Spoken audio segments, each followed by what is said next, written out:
I had lots to cover in this video on the HUMMER H2 Restoration project. Let's start from the front and work our way back. I did get the helicopter attachment off behind this piece. Crazy amount of pine needles, dirt, dust, bugs, absolutely disgusting. This right here, this strip running across, it's very common for there to be dirt buildup. So again, I got the pressure washer off and I got that real cleaned up, really nice. I'm gonna have to hand wash it, but it's little touches like that, getting that clean, it really makes a difference on these H2s. You can see I've got some surface rust down there, and I've got the front bumper off. I'll be discussing on how to remove the front bumper momentarily. We'll take a walk over to that piece. When it comes to the blue H2 piece, there's 4 bolts, 1, 2, and then 3, 4. It's actually pretty common for these to snap. That's happened on both my H2s. Now, when you do take this piece off, if you're working by yourself, you want to have a big blanket down here. And I didn't have a blanket. I scratched that piece up.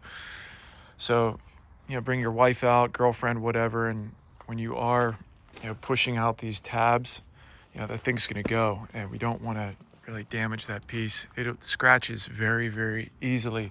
So something to definitely keep in mind.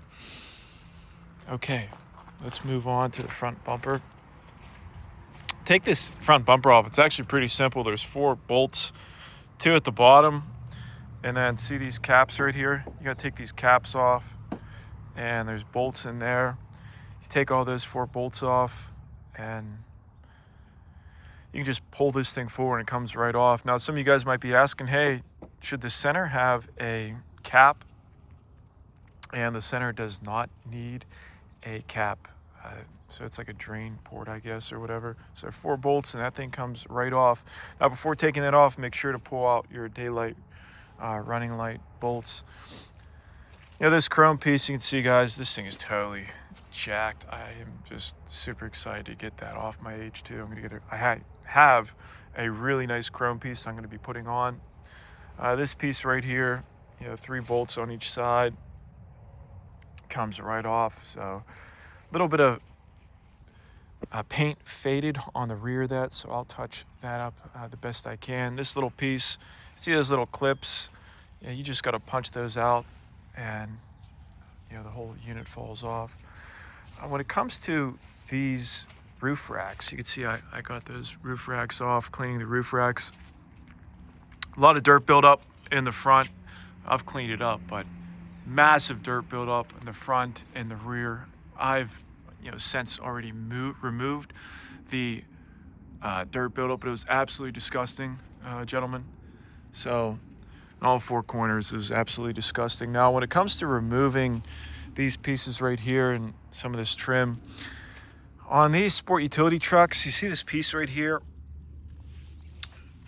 This comes off the rear. Once this comes off, that's when you can remove these crossbars. Something to keep in mind is there's a T25 bit right there. It'll be hidden underneath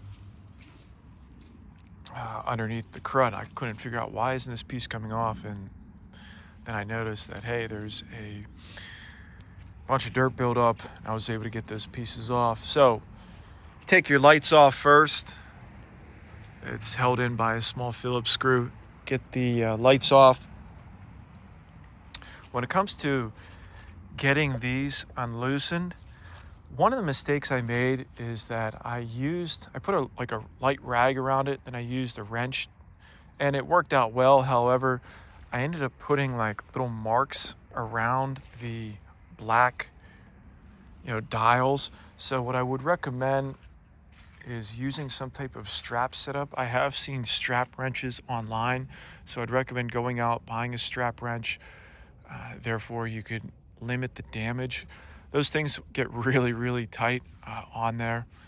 Just something to keep in mind. From here, the key numbers will be on the side, right there. There's a key number. So I'll go online, order keys off eBay.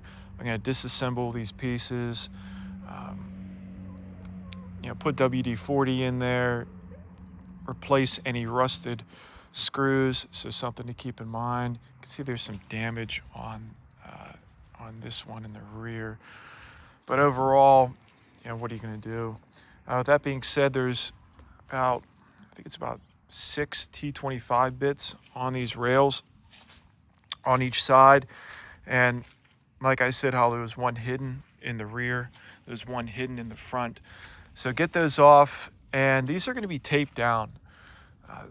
You'd be surprised. I actually had to get a little aggressive with it to get these pieces off. So they're actually held on with some sticky tape. So don't be surprised if you're getting a little aggressive to get these to come off. Something that I learned from being up there is that those are factory seals. So they actually did start sealing those marker lights in, I guess, 2006 for the 2006 models up top. Now they're still leaking a little bit from what I can see on the interior. So I'm going to be putting some special duct tape around. It's waterproof duct tape made by Gorilla. It's designed for like funneling water. It works really good to stop water leaks. So that is fantastic. I took the molding off as well. So that just peels right off, and we're gonna get a pressure washer and get that molding cleaned. What else do I have for you guys? The tonneau cover, I got the tonneau cover off. I made a separate video on that. Surprisingly, it actually wasn't that bad to remove the tonneau cover. Once you get it open, unlocked, remove the pistons, there's 3 screws right there on each side, and you can pull it off. There's some more screws right here along these pieces.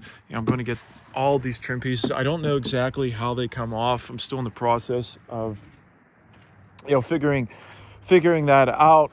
But once they come off, I am going to be spray painting them black. I've got some SEM products I'm going to be using on the trim. We're going to really restore this H2. You can see that H2 is really, my yellow H2 is really dirty. But you can see just how well the black looks on that trim. This trim on these older H2s, it fades over time. And we're going to bring this back to life. What else do I have for you guys in this update? That's about it. More or less cleaning. I literally, when I was out here cleaning this H2, boys and girls, I'll tell you, I pressure washed it. It was insane. Every time I pressure washed it, I was pulling off more and more crap. You really gotta, wow, look at that. Look at that icicle in there. That's a good one. You really gotta get it and clean these vehicles by hand. Something to keep in mind too when you're using your pressure washer, underneath these like black holders, whatever you want to call them, those Hummer holders, that's where a lot of dirt builds up as well. So when you are up there with a pressure washer, you're going to really have to hit those spots hard. The whole roof, likely this is the first time the roof was ever cleaned on this vehicle, and you would be amazed by how much dirt and grime is on this vehicle. I probably sat there with the pressure washer on and off for 2 or 3 hours going around this vehicle, just spraying the heck out of it. So again, from here, we're in a really good spot. When the weather breaks, we're going to de-rust the frame, and my goal from here is to work on getting this trim spray painted black. I've got all the good products, and then we're going to work from more or less probably top down from here on out in this project. Now, me getting all this off, it took me actually only about 6 hours, and for the most part I was cleaning, so this is only a few hours to get this done. If I would have had another 6 hours of good weather, the following day, I think we got like 4 inches of snow here. It's all since melted, but the following day I had, again, it was bad weather. So you get good weather, you can get this knocked out within 2-3 days if you're on top of everything and have all the products at your disposal, at least for getting the trim repainted and the H2 cleaned and water leak sealed. So something to think of when it comes to time. But I'll see you guys in the next video.